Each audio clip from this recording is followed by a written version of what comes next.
안녕하십니까. 세부 20번째 시간입니다. 이번 시간에는 이 A 파라메타라는 거에 대해서 살펴보겠습니다.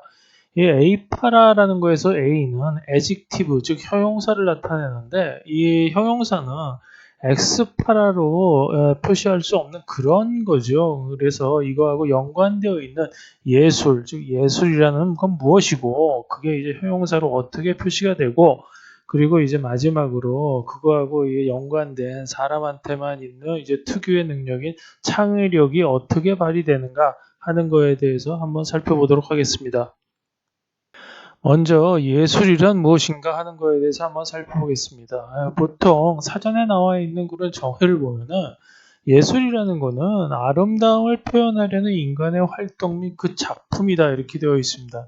그럼 아름다움이 뭐냐 이게 또 나오는데 그래서 이 전체적인 거를 객관적으로 한번 살펴보는 거는 거가 좀 어떨까 이런 면에서 그거를 이제 에이파라라는 거하고 이제 연관지어서 살펴보려고 하는데 여기서 이제 좀 더 구체적인 그런 설명은 예술이란 존재에 대한 생각이며 질문이고 이런 생각을 자신이 사용할 줄 아는 재료를 이용하여 표현한다 이렇게 나와 있죠. 그래서 예술을 보면은 옛날에는 이렇게 그냥 모나리자 같은 이제 뭐 진짜 예술적인 회화나 조각 이제 미켈란젤로 거죠. 이제 그리고 그런 거가 이제 예술로 여겨지다가 이제 이렇게 추상적인 이런 것까지 넘어오고 이제 추상화 이런 것도 이제 예술이 됐죠. 이게 뭐 아름다운지 아닌지는 잘 모르겠지만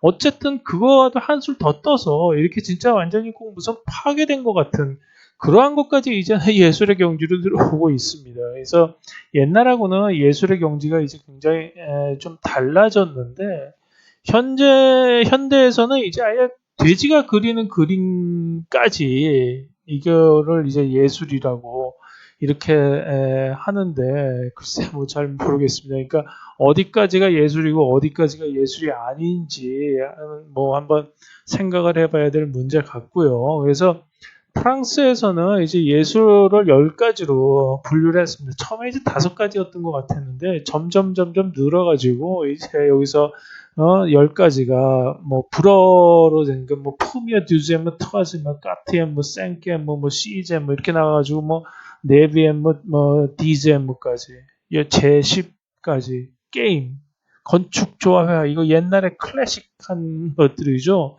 쭉 해서 무형영화, 예술, 사진 뭐 이런 게 해서 만화 게임까지 이제는 들어갑니다. 그러니까 여기까지 들어가도 사실 뭐 돼지가 그리는 그림은 포함되지 않는 것 같은데 하여튼 뭐 모르겠습니다. 그래서 첫 번째 이제 생각해 봐야 될 거가 이제 시각을 중에서 따져봐야 되는데 이제 좋아 보이는 것들의 비밀 이렇게 제목을 지었죠.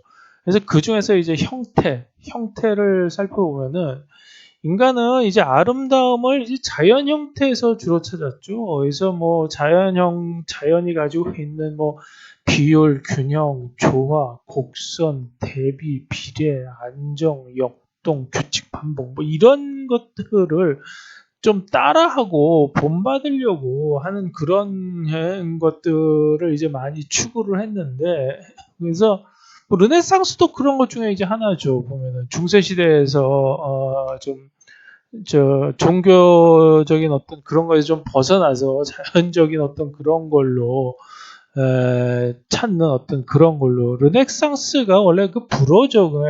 불어 발음이 이제 헤네송스 이렇게 되는데 그 르네상스라는 거는 뭐냐면 다시 태어난다. 그러니까 그 불어로 이제 네성스라는 게 이제 태어나는 건데 헤네송스 그러면 다시 태어난다 이렇게 되는 거죠. 그래서 그런 자연에서 뭔가를 찾아보려고 하는 그런 건데 왜 그러냐 하면 인간이 자연 속에서 살아오면서 눈에 보이면 이제 보이는 게 자연이었으니까 자연의 형태가 가장 익숙하고 가장 편한 형태로 이제 학습이 되었기 때문이겠죠. 그래서 그런 거를 이제 자연을 보면은 자연이라는 거는 뭐 이제 한자로 따져보면 이제 스스로 그러하다는 뜻이죠. 이제 그럴 연자의 스스로 자체, 스스로 자체의 그럴 연자니까.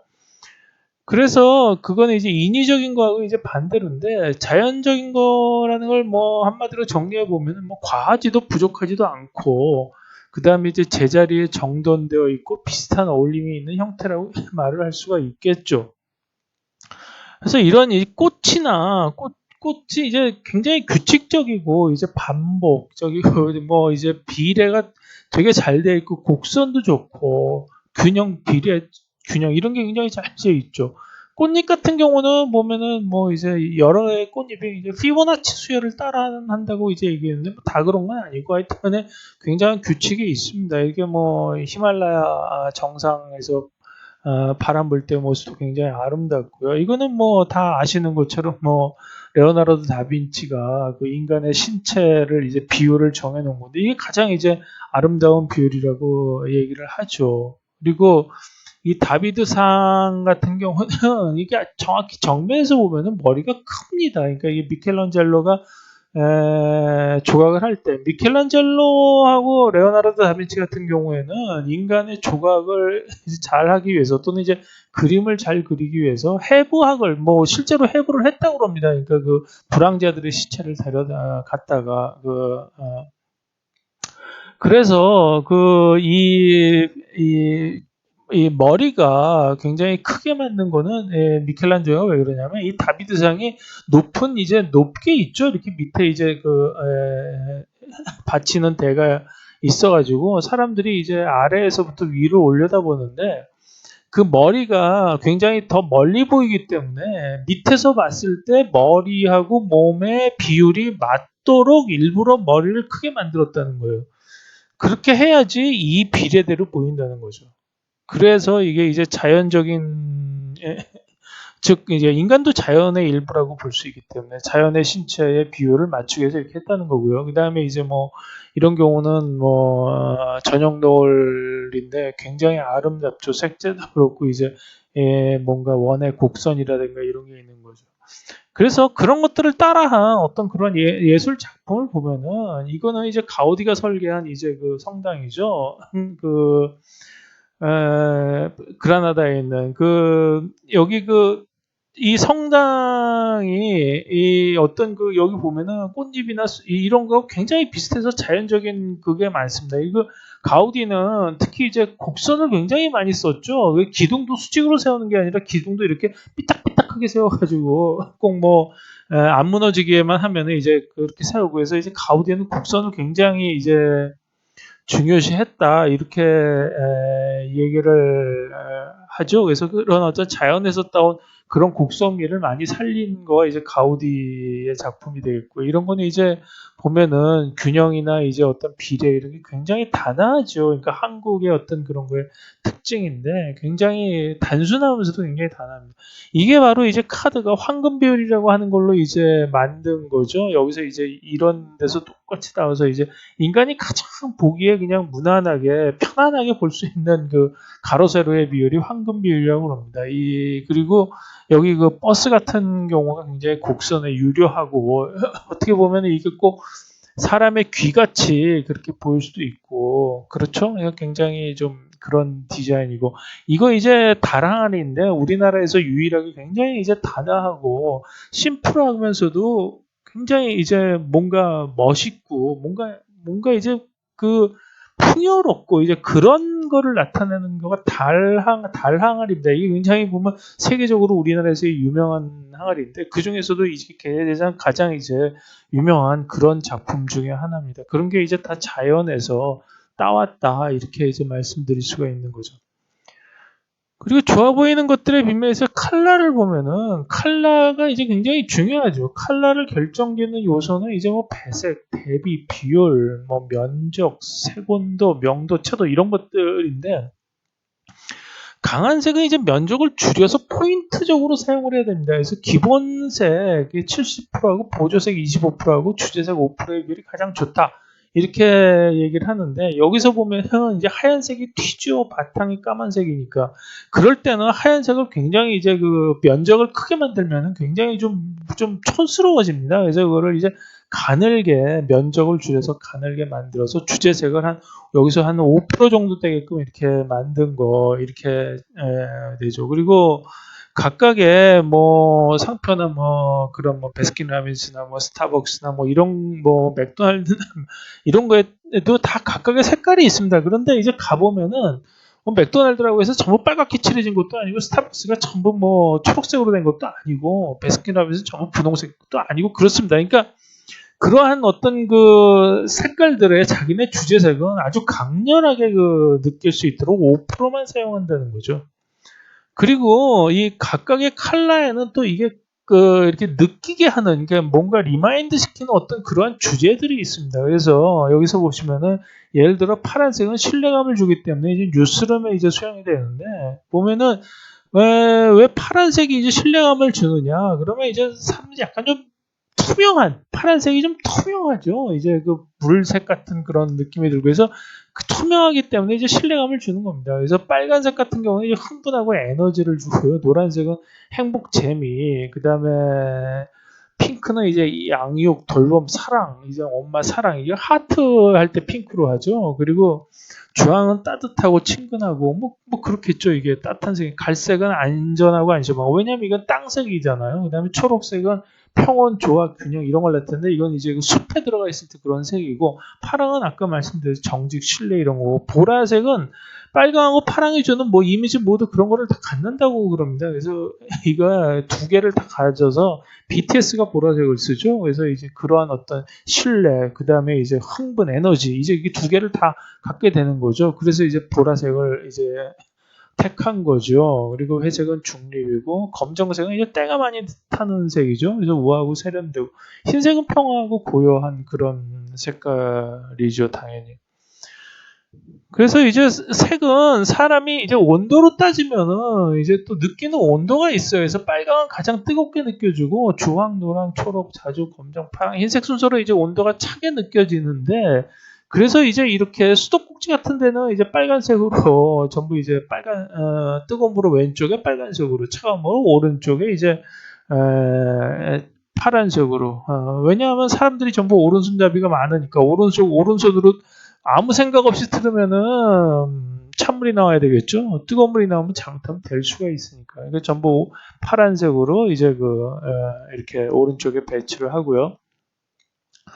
근데 이제 그 색온도는 반대예요. 그러니까 색온도는 뭐냐면은 원래 그 별에서 나온 겁니다. 그러니까 천체를 볼 때 태양처럼 빨간 별이 있는가 하면은 더 높은 색깔로 가면은 이제 하얗게 되죠. 이제 그 하얀 색깔은 더 온도가 높습니다. 이거 켈빈이서 하얀 파랑은 이제 6,000에서 9,000 켈빈 이게 절대 온도라고 그래가지고 켈빈 정도 되고 그 다음에 이제 빨간색은 1000에서 이제 3000도 이게 뭐 이게 켈빈이라는 거는 섭씨로 따지면 여기서 마이너스 273도만 빼면 됩니다. 그래서 뭐 빼면은 뭐 한 2700도 정도 되겠죠.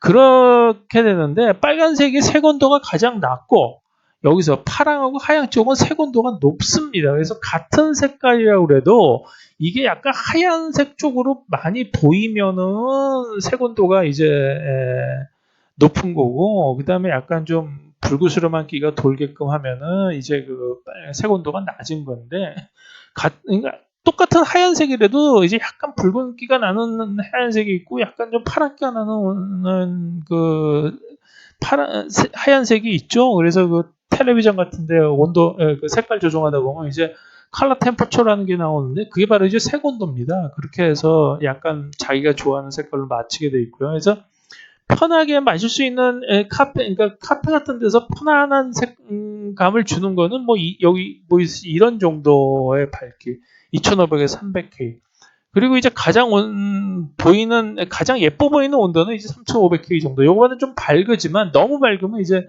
뭐 얼굴에 있는 잡티 같은 것도 다 보이기 때문에 이제 뭐 옷에 묻은 티끌이라든가 그래서 약간 좀 어둡게 하는 정도 3500K라고 얘기를 하고 있고요. 그리고 과일 가게에서 뭐 이제 뭐 저걸 할 때는 이게 돋보이게 할 때는 보색을 써야 된다고 그럽니다. 그래서 보색 여기 같은 경우는 이제 사과 같은 경우는 이파리가 녹색이고 이제 사과가 레드로 되어 있으니까 탁 튀죠. 그래서 이런 경우는 사과가 빨간색이기 때문에 색온도를 좀 낮추고, 포도 같은 경우는 푸른색이기 때문에 색온도를 한 5000 정도로 맞춰서 높여주는 게 이제 훨씬 잘 팔리게 하는 이제 요인이라고 합니다.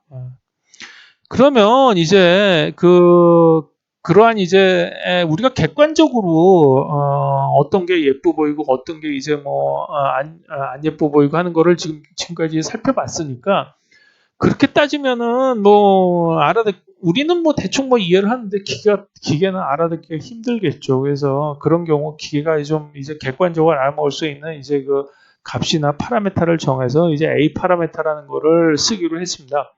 그래서 형태는 X파라로 코딩이 되지만 느낌은 A파라로 코딩이 된다. 기계의 느낌이 아니죠. 우리의 느낌. A는 이제 adjective, 형용사를 대표하는 거고요.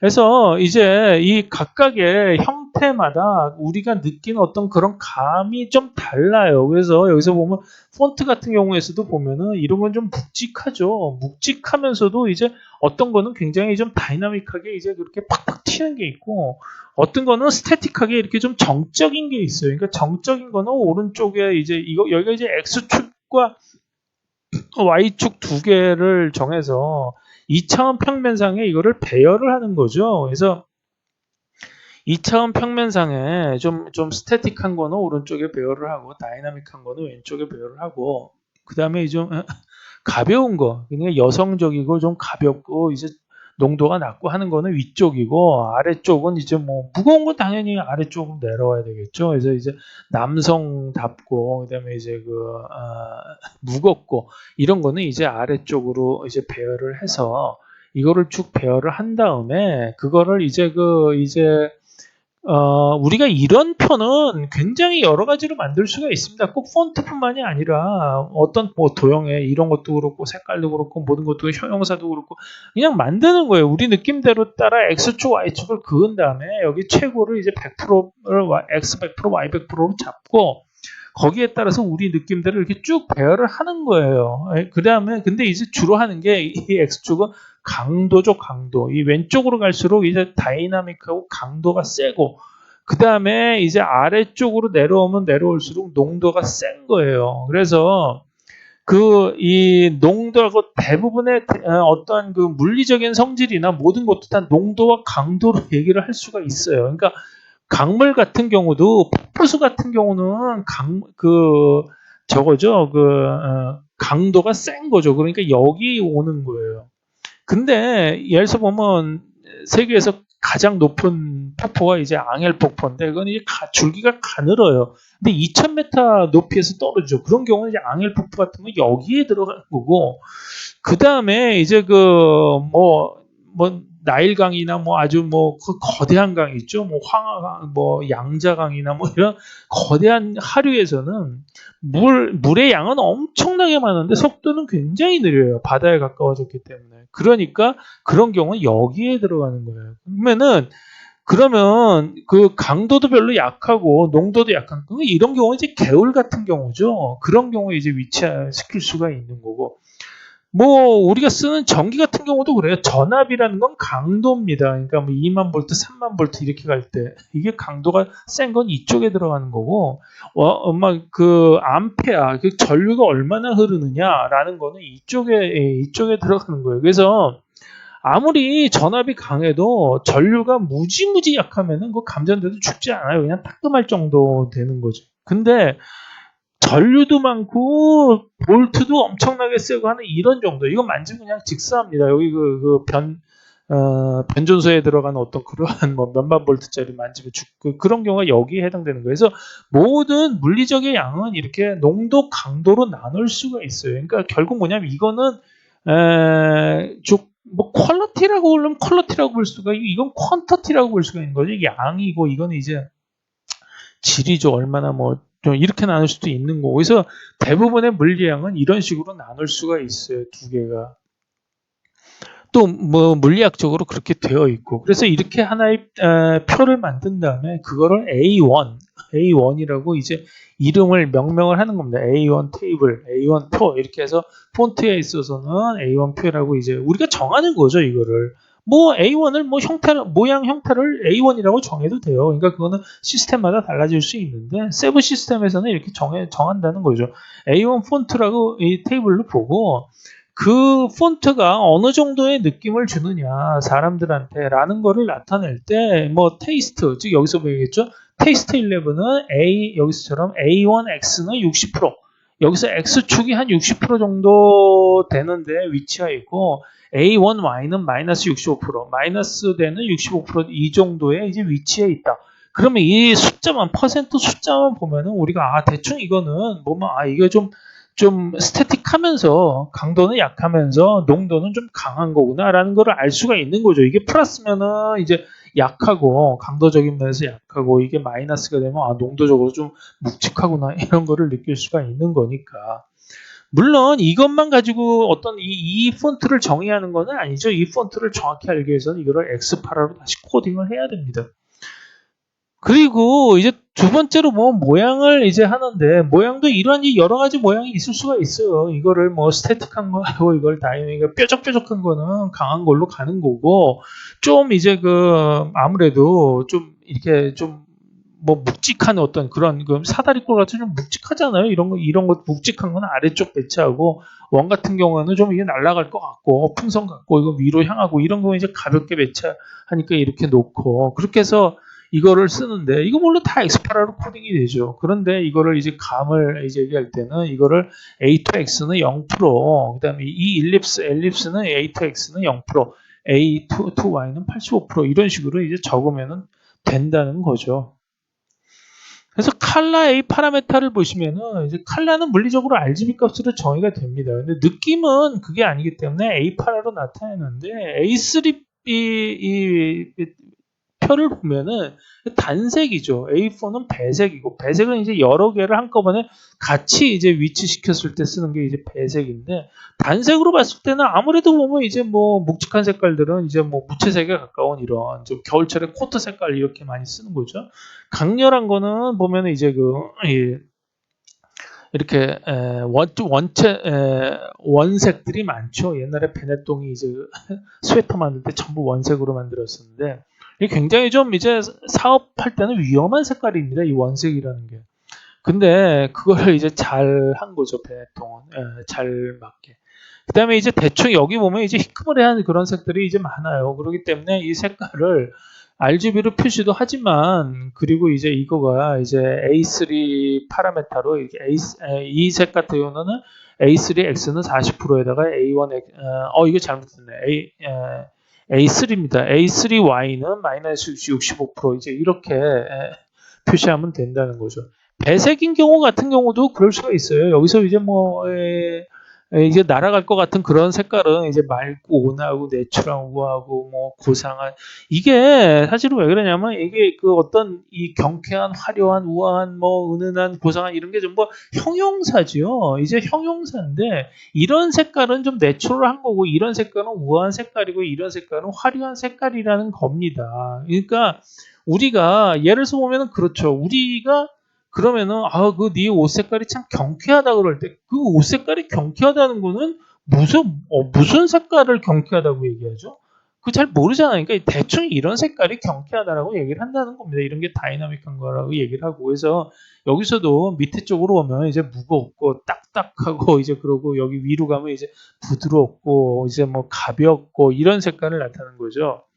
그리고 여기 오른쪽에 정적이고 왼쪽은 동적이 뭔가 이제 막 튀어나올 것 같고 달릴 것 같고 이런 게 이제 동적이죠. 그래서 이러한 배색이 됐을 때 이 배색을 이제 A 파라메타로 이런 식으로 이제 표시를 하면은 인간이 느끼는 어떤 그러한 그 느낌도 기계한테 전달을 해줄 수 있지 않느냐 그런 면에서 이제 A 파라메타를 정한 겁니다. 그래서 이제 두 번째는 음악이죠. 그래서 듣기 좋은 것들의 비밀 이렇게 되어 있습니다. 이제 듣기 좋은 것들을 보면 이제 난 이제 저 음악이 좋아 그럴 때 이제 듣기 좋으니까 이제 적어낸 거죠. 이 음악은 우리가 엄마 뱃속에 있을 때부터 심장 박동 소리를 들으면서 성장한다고 그러죠. 그래서 이제 태초에 어떤 사람이 빛이 있었다. 근데 사실은 태초에 리듬, 그러니까 그 박자가 있었다. 비트가 있었다라고 하는 사람도 있어요. 엄마 뱃속에서 심장 뛰는 소리를 계속 들어서 그만큼 이제 그 리듬에 익숙한 거죠. 그래서 음악이라는 걸 보면은 그 머릿속에 우리가 내재되어 있는 어떤 그러한 그 음파 즉 주파수가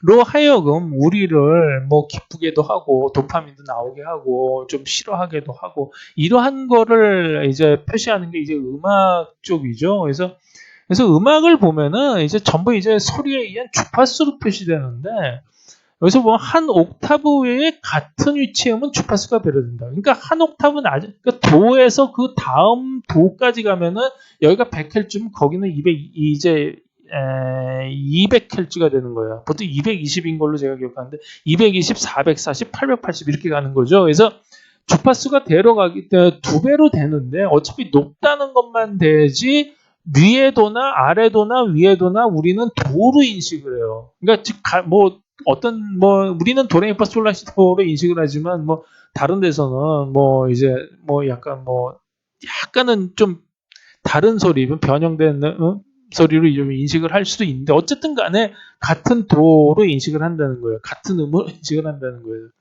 그래서 한 옥타브를 우리 뇌에 의해서 변별되는 거를 찾아보면 그러니까 주파수를 조금 올려보면 조금만 올리면 변별이 안 돼요. 근데 조금 더 올리면 변별이 돼요. 그럼 거기서 끊는 거죠. 그렇게 그 구간을 끊으면 한 옥타브의 구간을 끊으면 12개로 나눠지는데 그중에서 7개를 골라낸 게 도레미파솔라시도예요. 12개가 너무 많기 때문에. 그래서 이제 그 반응 관계로 이제 그 골라낸 건데 12개 음들 중에서 주파수 관계상 서로 이제 조화롭게 들리는 것들을 서로 묶은 게 바로 화음이에요. 하모니죠. 그래서 가장 대표적인 게 도미솔, 도파라, 시레솔. 그렇죠? 이 세 개가 이제 삼화음 아닙니까? 이거를 기준으로 해가지고 전부 이제 계속 발전을 해나가는 거예요. 근데 이제 음식 같은 요리에서도 보면은 다양한 재료를 만드는 게 훨씬 더 조화로운 맛이 있겠죠. 그래서 예를 들어서 단맛을 내면 설탕만 치는 게 아니라 뭐 감으로 단맛을 낸다든지 과일을 이용해서 단맛을 낸다든지 뭐 물엿을 이용해서 단맛을 낸다든지 이런 경우가 굉장히 많은데 맛집에 가보면 자연적인 맛을 이용하는데 그렇게 여러 가지를 섞어서 맛을 내는 그런 거가 더 훨씬 더 자연스럽고 맛있듯이 음악도 이제 여러 가지 이제 이러한 그 비슷한 음들을 섞어서 하는 거가 훨씬 더 우리 귀에 좀 더 자연스럽고 좀 풍부하게 좀 풍요롭게 들리겠죠. 그래서 그런 것들이 이제 화음이 나타내는 건데 그거를 말고도 이제 서로 다른 음색 뭐 피리에서 뭐 트럼본 뭐 그다음에 바이올린, 피아노 뭐 이런 기타 이런 여러 개의 그 음색들이 다 다른데 그거를 이제 합주를 하면 더 좋은 게 그게 바로 이제 오케스트라 같은 거죠. 그래서 여러 가지 악기들이 한꺼번에 같은 협주를 하는 조화를 맺는 거죠. 그래서 음악을 만들 때 보면 가장 기본이 이제 첫 번째가 멜로디고 두 번째가 박자고 3번이 이제 코드입니다. 그러니까 나중에 이제 편곡할 때는 뭐 좋은 음기 등의 뭐 박자 다를 수가 있는 거죠. 뭐 C장조하고 G장조는 일단 좀 달라요. 어떤 거는 G장조에 맞고 어떤 거는 진짜 C장조에 맞고 그래요. 그러니까 F장조에 맞는 게 있고 좀 들어보면 좀 딴 노래 같은 경우도 있어요. 사실 이제 좋은 김을 해보면. 그래서 이제 멜로디를 보면은 이제 이게 멜로디라는 건 오르락내리락 하는 거죠. 그래서 작곡을 할 때 가장 먼저 생각하는 게 이제 어디서 올라가고 어디서 내려가고라는 거를 이렇게 그린다고 그럽니다. 이제 작곡가들이. 또 그리고 올리고 어디서 올라가고 어디서 내리고 이거를 대충 정하고 나면서 그 다음에 이제 비트를 정하죠. 비트를 정하는 이제 드럼 파트가 이제 맞는 건데 트위스트 왈츠는 춤곡 왈츠 트위스트 소울 셔틀 블루스 삼바 굉장히 많은 거죠. 이게 왈츠가 가장 이게 댄스곡이잖아요. 이제 따따따따따따따따따따 이렇게 이제 가는 거고 소울 같은 경우는 따따따따따따따따따따따따따따 이런 어떤 따따따따따따따 이게 셔틀 그러니까 이런 어떤 이런 거에 이 박자가 이제 이 정해서 즉 어떤 이 곡의 어떤 뭐라고 해야 되나 전체적인 이제 느낌을 팍 주는 건데 이거에 따라서 이제 춤곡이 되기도 하고 이제 뭐 멜로디 곡이 되기도 하고 블루스 곡이 되기도 하고 뭐 이제 그런 거가 되는 거예요. 그 다음에 이제 세 번째로 해야 될 게 이제 화음입니다. 화음. 보통 화음을 할 때는 이런 건 여기서부터 첫 번째에서 두 번째, 12번째까지 추소하는데 아주 기본 중에 기본 화음이에요. 그러니까 이게 그 좋은 김을 해가는데 이렇게 쭉 가는 거예요. C에서 이게 마디마다 C에서 A-로 갔다가 F로 갔다 G로 갔다 다시 뭐 이렇게 쭉 뭐 E-로 갔다가 이렇게 쭉 가는 건데 이걸 꼭 뭐라고 생각하면 되냐면 어떤 사람들은 밥 먹을 때 이거 밥 한 숟가락 뜨고 그 다음에 C로 가면 너무 밥만 먹으면 안 되니까 여기서 국도 한번 떠먹고 그 다음에 또 밥 한 뜨고 여기서 같은 경우는 뭐 국 한번 떠먹고 그 다음에 뭐 시금치 하나 먹고 그 다음에 이행 같은 경우는 뭐 우엉도 하나 먹고 고기도 먹고 뭐 이런 식으로 이게 좀 그 자기가 먹을 때 순서적으로 뭘더 좀 맛있게 음미를 하기 위해서 그런 거를 이제 고르는 거죠. 사실 들어보면 C 같은 경우는 약간 이제 좀 탄수화물, 구수한 그런 냄새가 나요. F 같은 경우는 좀 이제 야채 이런 거에 가깝고, 뭐 G 같은 건 뭐 G에서 고기인지도 모르겠지만, 뭐 하여튼 간에 좀 고기 냄새가 나고, 뭐 이런 게 있거든요. 그러니까 그런 거를 이제 좀 생각하면서 기본적으로 이제 너무너무 이제 기본적인 어떤 그런 이제 화음 옮김 이제 이런 거를 이제 적어 놓은 거예요. 그러니까 이런 면에서 보면은 어떤 그 좀 요리하고 음악이 상당히 좀 이렇게 좀 이렇게 같이 물리는 느낌이 비슷한 어, 그런 경우가 굉장히 많아요. 그래서 그 저기 뭐죠 정명훈 같은 그 이제 그 지휘자 같은 경우도 요리책을 썼어요. 그래서 처음에는 제가 뭐 지휘자가 뭐 요리책을 쓰지 그러는데 그분이 뭐 요리에 대해서 뭐 요리를 엄청나게 셰프들처럼 잘해서 그런 게 아니라 제가 본 거면은 이제 이런 식의 느낌으로 한번 그 요리를 한번 만들어 봤으면 좋겠다. 라고 하면은 사실 옆에서 도와줄 수 있는 사람은 무지 많아요. 그렇기 때문에 이 화음 전개하듯이 요리를 한번 왁보 쓰듯이 요리를 한번 만들어 보자 어떤 그런 취지에서 쓰신 것 같은데 저는 굉장히 뭐 좋다라고 생각을 합니다. 하여튼 간에 저도 좀 약간 경험이 있지만 음악하고 요리는 굉장히 어떤 그 닮은 면이 있습니다. 이 안에서의 느낌이. 그거를 이제 A 파라메타라고 한번 생각을 해보면, 여기서도 보면 이제 악보 같은 경우는 뭐 미디 파일 그대로 들어가죠, 악보. 요즘에는 뭐 컴퓨터로 악보를 스캐닝 하면은 그냥 곧바로 미디 파일로 들어갑니다. 그래서 뭐 연주도 해주고, 구간 반복도 해주고, 뭐 다 해줍니다. 그러니까 편곡까지 다 해줘요, 요즘에는.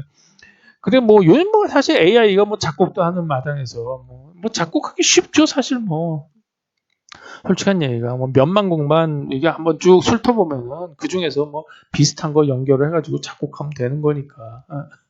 그래서 작곡이 어렵다고 생각하시는데 그렇게 생각하실 필요 없어요. 뭐 기계도 하는데 뭐 사람이 못 하겠습니까? 그래서 이것도 이제 에이파라 같은 경우는 나타나는데 여기서는 이제 X축의 오른쪽은 그냥 굉장히 약한 느린 템포가 우아한 거고 그다음에 여기서 뭐 왼쪽은 뭐 이제 댄스 뮤직 같은 게 많죠. 뭐 마돈나 뭐 슈만 이런 경우고 이건 좀 베토벤은 바흐 두보르자기 무겁죠. 뭐 이제 그런 베토벤 음악이 원래 좀 무겁고 그런 거죠. 그래서 이거는 여기 좀 굉장히 좀 가볍고 그죠? 경쾌하고 좀 날아갈 것 같고 뭐 차이코프스키나 뭐 이런 쪽에 위치하고 쇼팽 모차르트는 굉장히 좀 경쾌하죠. 그러니까 좀 뭐 중립에 있을 수도 있고 지금 이거 사람마다 좀 다를 수가 있는데 하여튼간에 이렇게 분류를 해서 이걸 A5 테이블 그러니까 그 표라고 그냥 만든 거예요. 음감이라고. 그래서 이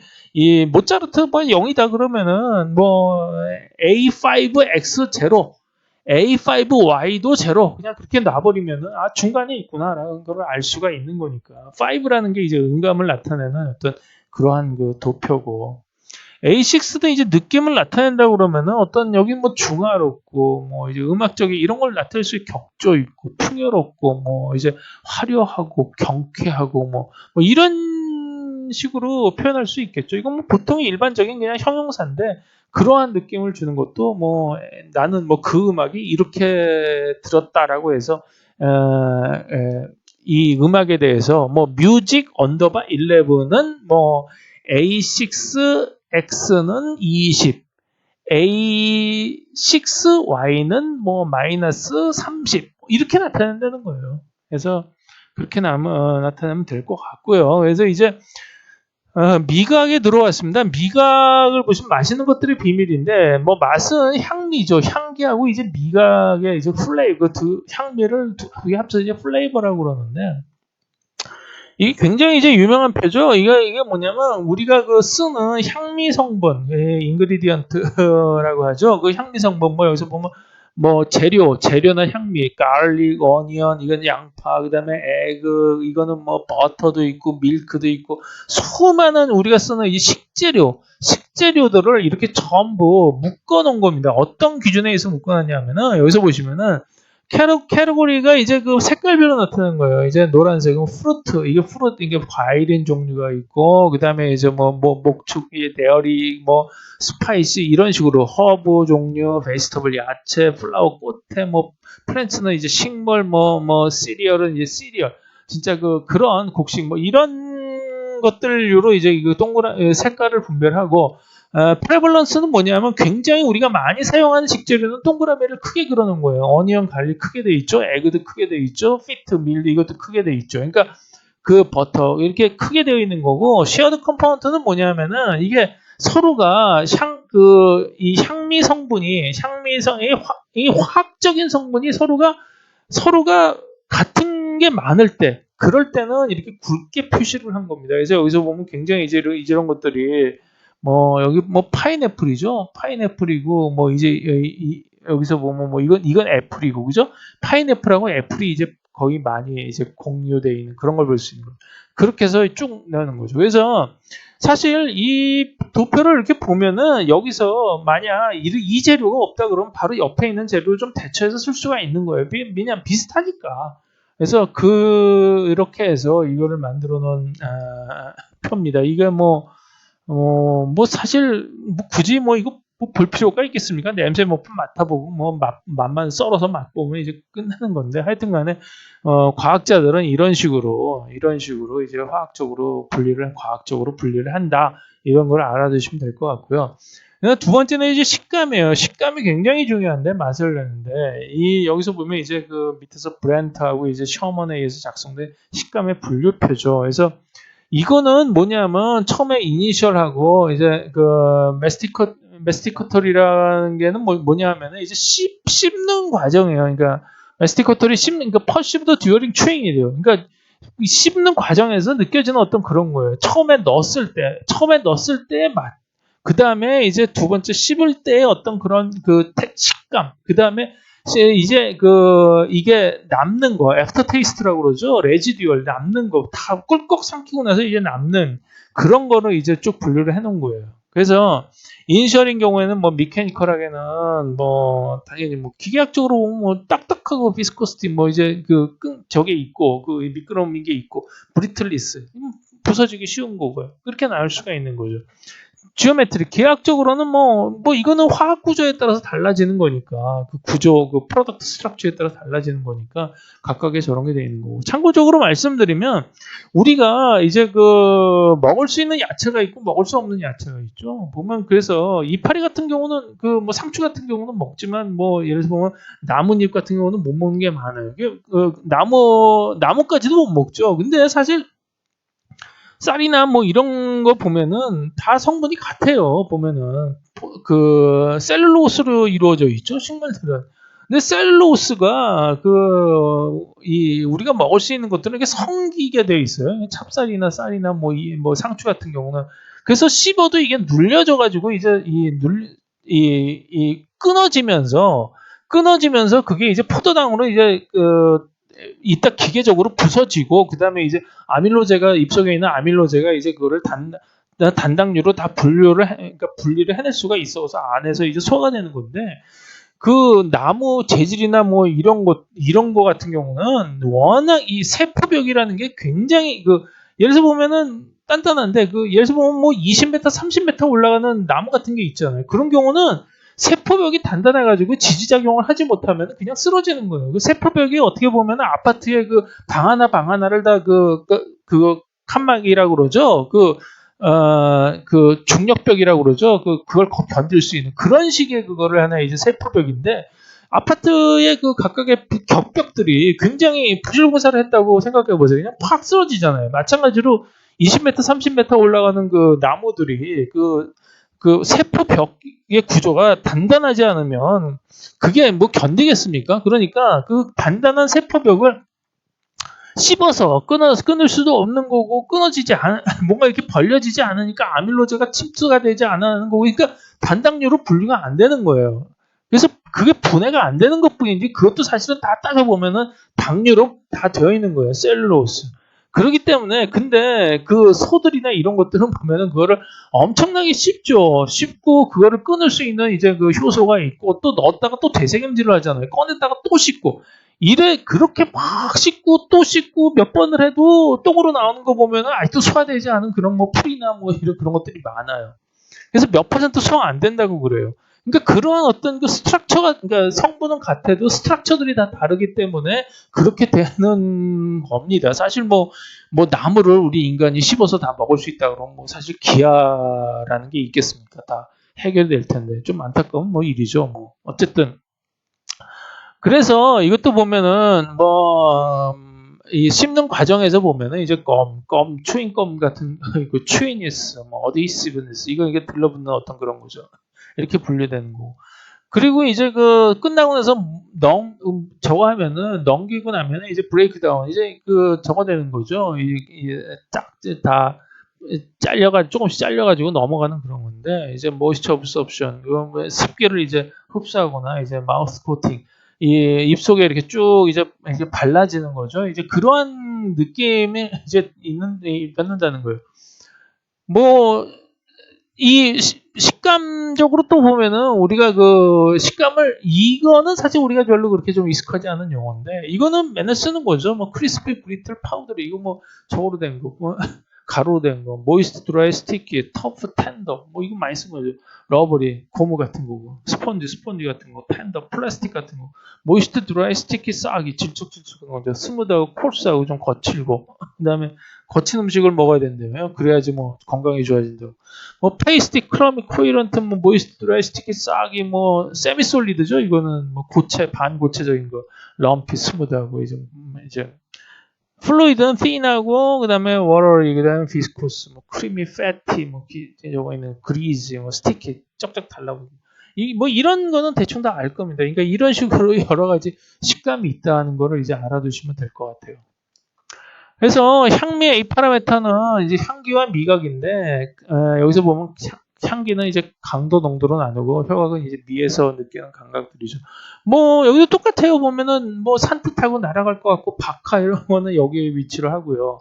뭐 이게 다이나믹하고 뭐 이제 딱딱하고 좀 이게 딱딱한 게 이런 뭐 그 저거죠. 깊고 진한 향, 강하고 자극적인 향, 약하고 진정시키는 향 이런 걸 만들어서 향기 성분을 이제 이렇게 나눌 수가 있어요. 그래서 이제 A7으로 이제 표시를 한 거고 A8은 이제 미각적인 거. 미각은 사실 우리가 느끼는 정확한 거는 이제 5가지밖에 없는 거죠. 보면은 단맛, 신맛, 짠맛, 쓴맛, 매운맛. 매운맛은 사실 통각이라고 그러는데 어쨌든 이 5개가 저거고 그 누른맛, 신선한 맛, 떫은 맛, 뭐 이런 거는 이제 좀 저거죠.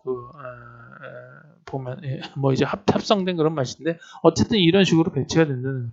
사실 쓴맛하고 뭐 신맛 이거는 뭐 맛이라기보다는 뭐 우리 인간이 뭐 독초나 뭐 해로운 거 그다음에 그 부패된 거 이런 거를 먹었을 때 오래된 거 이런 걸 먹었을 때 그런 거를 먹지 말도록 이게 발달이 된 건데 쓰고 신맛은 먹지 말아라 이렇게 돼서 한 건데 하여튼 요즘에는 쓴맛도 뭐 커피가 대표적인 거죠. 신맛은 식초가 대표적인 이것도 굉장히 하나의 그 요리에 쓰는 대표적인 맛으로 자리 잡고 있어서 이제 맛에 대해서는 이런 식으로 표를 만들 수 있다 이렇게 볼 수가 있어요.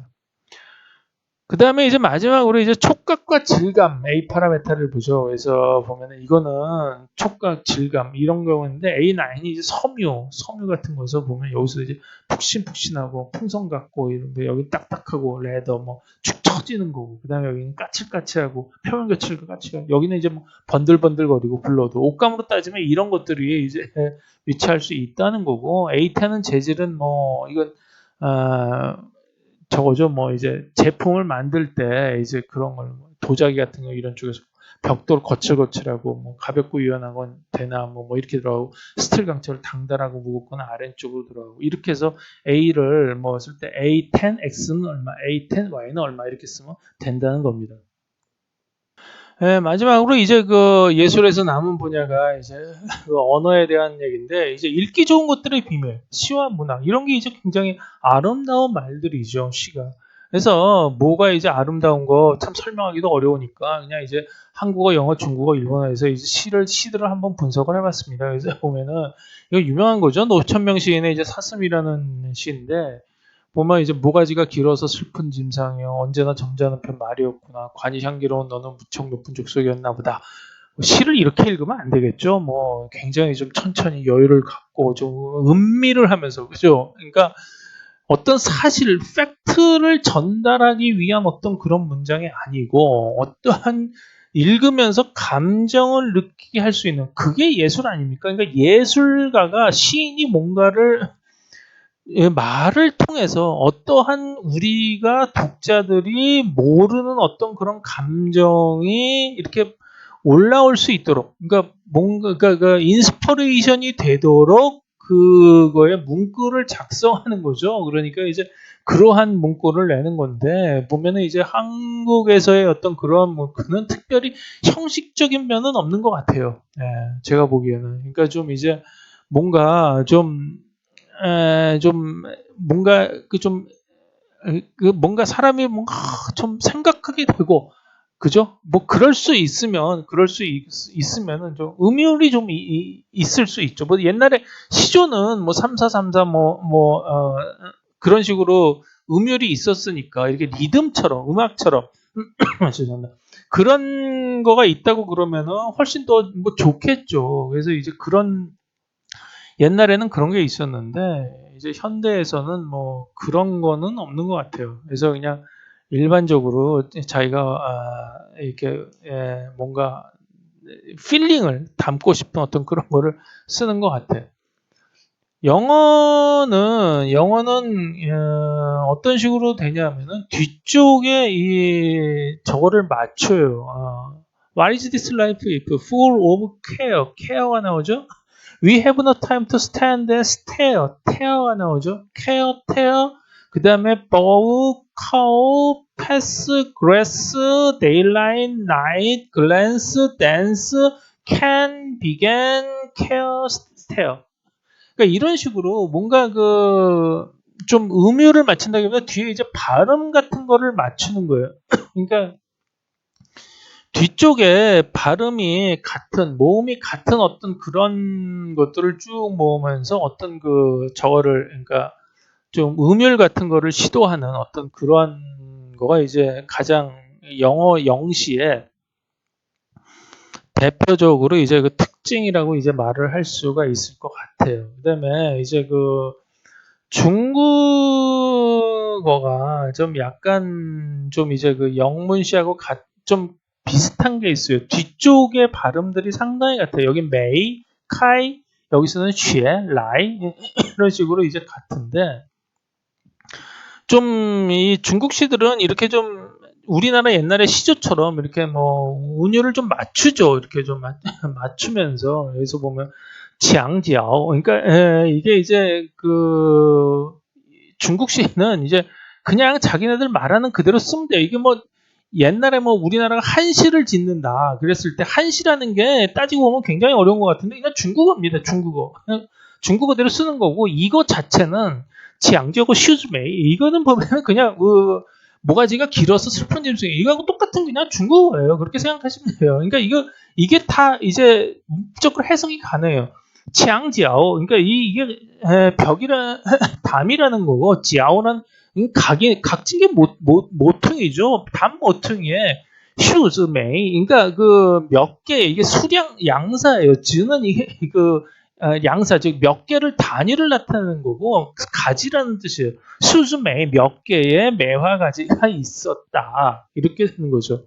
링한, 그러니까 추위를 견디는 거죠.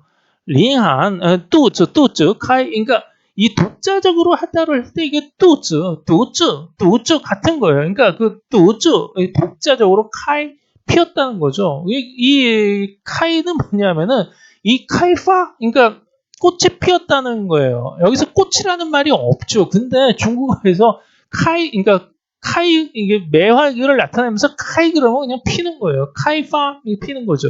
그래서 중국어가 보통 이제 어떤 분은 중국어에서 이제 문법이 없다 이렇게 말씀하시는 분도 계신데, 중국어에는 어법이라는 게 있어요. 위파가 있는데 그 위파가 엄청나게 엄격합니다. 그러니까 조금이라도 틀리면 잘 알아듣지 못해요. 왜 그러냐면은 중국어는 뭐 각종 조사나 이런 것들이 다 빠지고, 그 다음에 이제 뭐 거기 그 정관사도 없고 뭐 이런 것도 없고 뭐 너무 생략이 많기 때문에 순전히 순서를 정확히 안 쓰면 헷갈리고, 그 다음에 거기에 두 개가 연접되는 말이 다른 말로 하면은 안 돼요. 그래서 예를 들어 보면 사람 살려 그럴 때 보면은 뭐 우리 중국에서 무조건 지우밍아 이런 물에 빠져요. 근데 그거를 뭐 살려달라고 해서 살화를 허밍아 근데 아무도 못 알아듣습니다. 그러니까 그래서 이제 독자적으로 카이파 이제 피웠다는 거죠. 추위를 견디고. 야오즈, 그러니까 이게 뭐냐면은 그 멀리서도 알 수 있다는 거예요. 야오가 이제 멀리 이제 먼다는 게 요원하다 할 때 요자죠. 뭐죠? 不是学. 그러니까 그게 멀리서 알 수 있으면 그게 저기 눈 때문에 그런 거가 아니고, 왜 여우, 무엇 때문에, 뭐가 있어서 여우라는 거 있는 거죠. 웨이는 뭐뭐 때문이라는 거예요. 두 가지가 있는데, 웨이 그러면은 이게 뭐뭐이다라는 뜻이 되고, 웨이 그럼 뭐뭐 때문이라는 뜻이. 여기서는 이제 웨이요 뭐가 있었다. 안샹라이, 그러니까 아주 은은한 암실할 때 암자죠.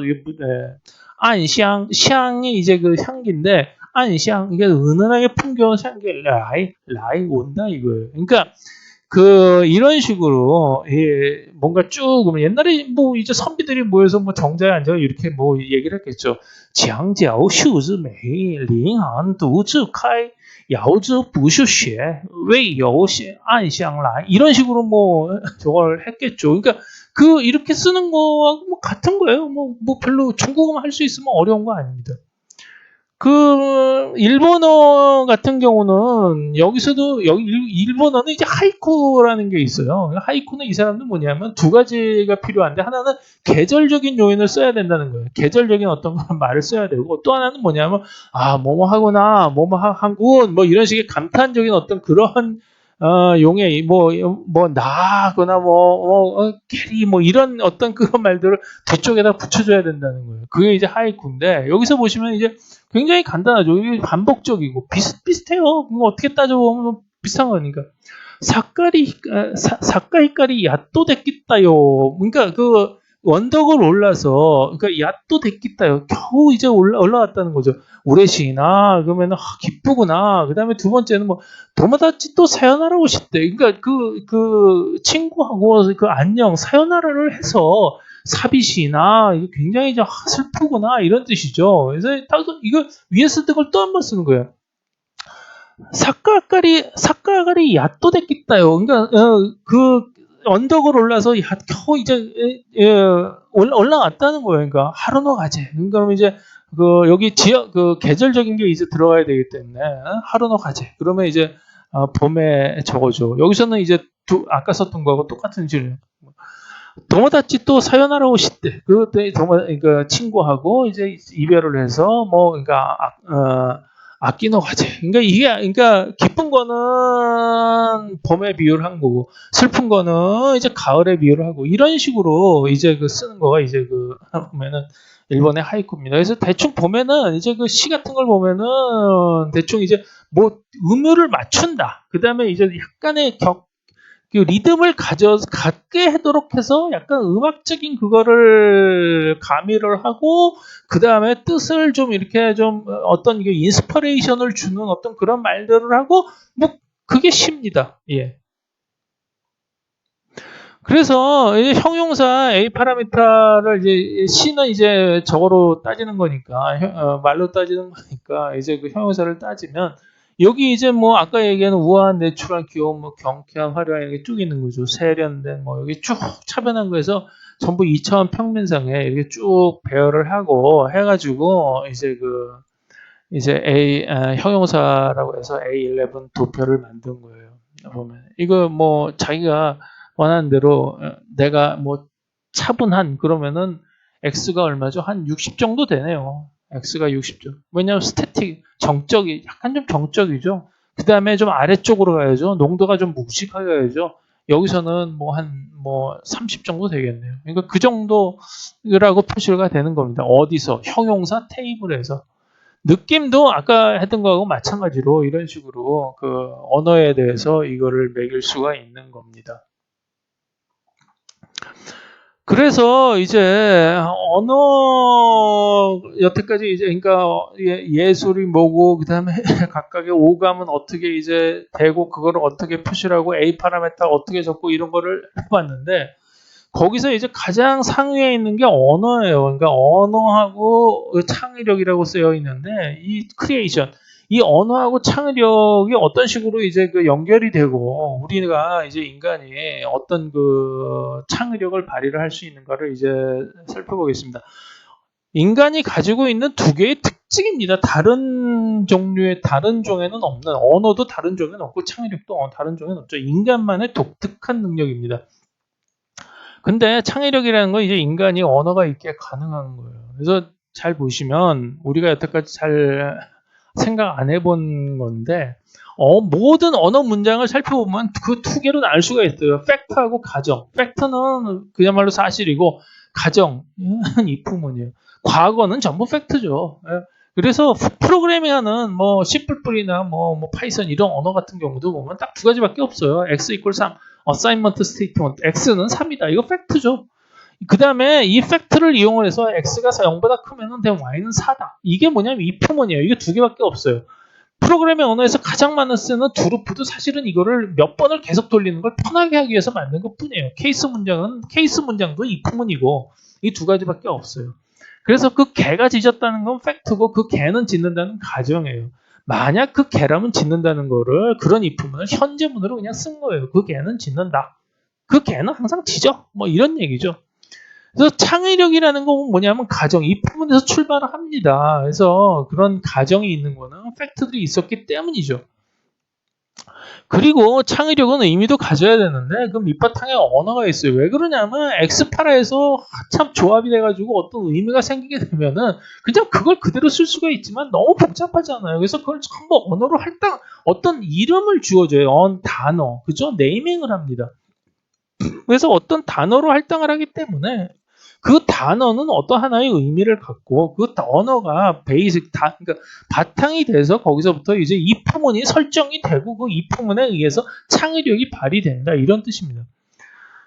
그래서 이제 우리는 물체가 인식되기 시작하는 이 생후 1년경부터 주변의 언어를 습득해 나가기 시작하는데 처음에는 뭐 무한마 깎아 우유 같은 이제 팩트들부터 이제 습득을 하죠. 근데 이 과정에서 즉 팩트를 이제 습득하는 이제 과정에서 과잉 확대라든가 아니면 과잉 축소라는 게 이제 나타나기도 해요.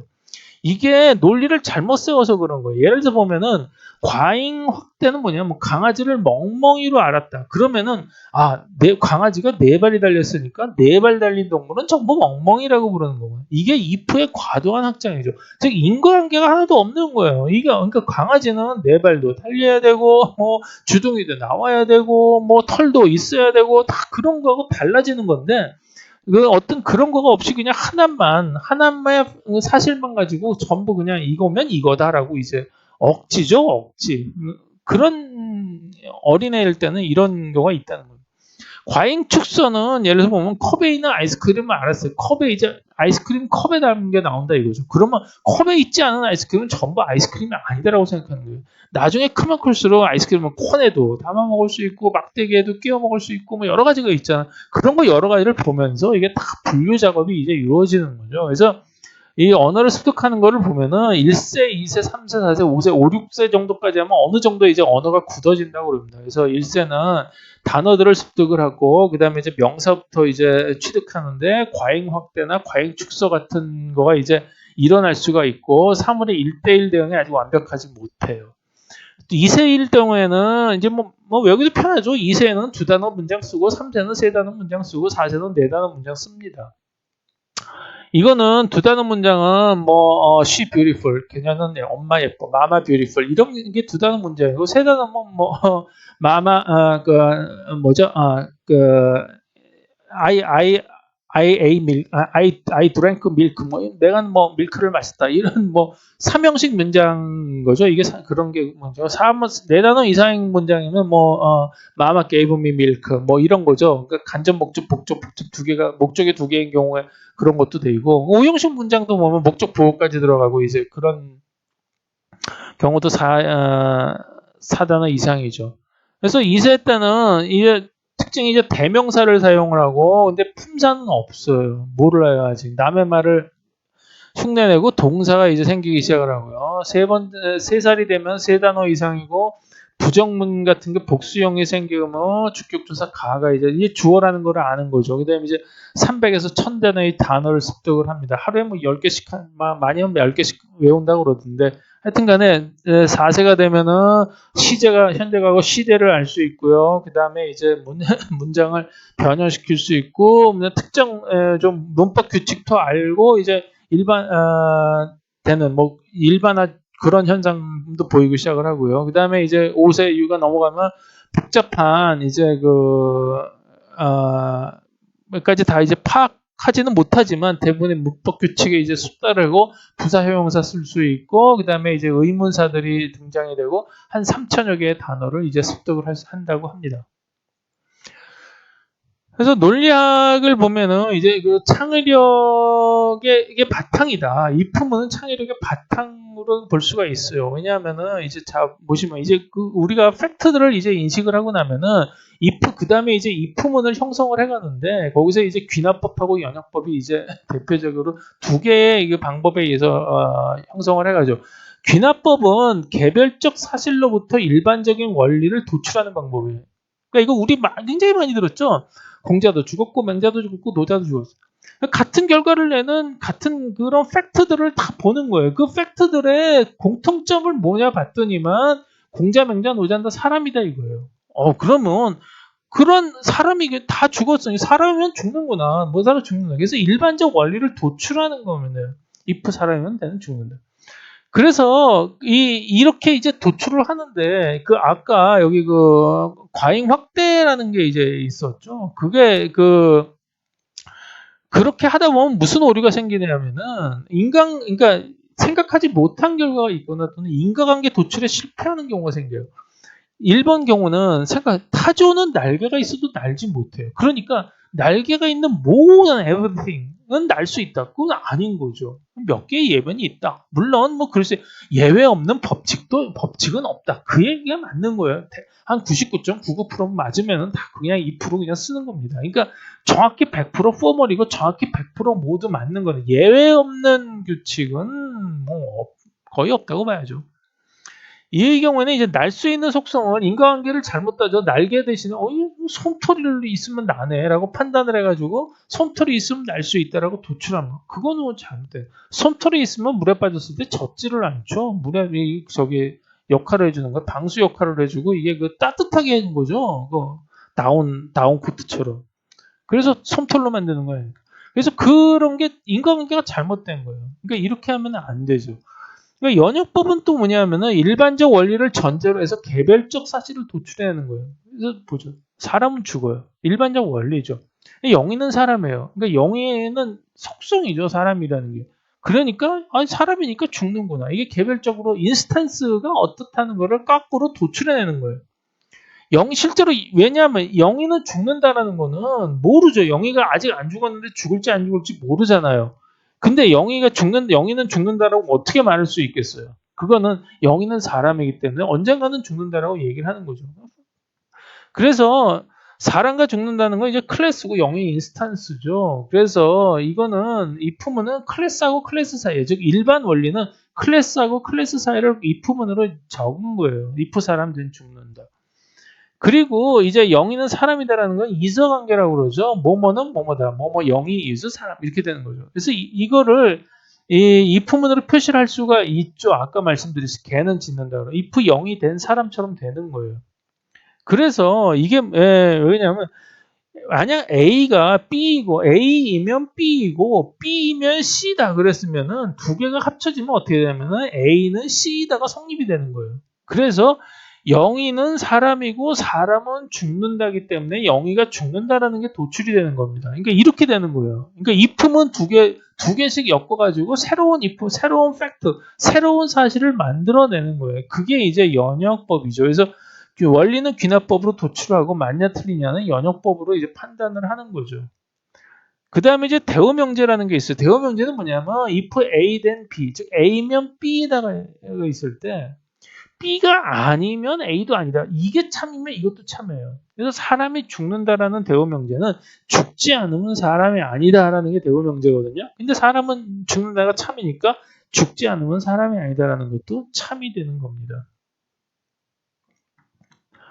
그래서 이제 마지막으로 살펴보면은 이게 이제 그 언어와 여태까지 이제 쭉 세부 20번의 강의를 한 거의 이제 정리 비슷한 거라고 볼 수가 있는데 어쨌든 여기까지 하고 나면은 이제 더 이상의 파라메타는 없어요. 그래서 이제 실제적으로 인스탄스들을 이제 알아보는, 레코그나이즈 하는 어떤 그런 작업에 이제 들어갈 텐데, 아까 예술은 뭐라고 그랬죠? 뭔가 저도 기억이 안 날 정도로 하여튼 뭔가가라고 되어 있는데, 굉장히 주관적인 표현을 씁니다. 여기서 한번 따져보죠.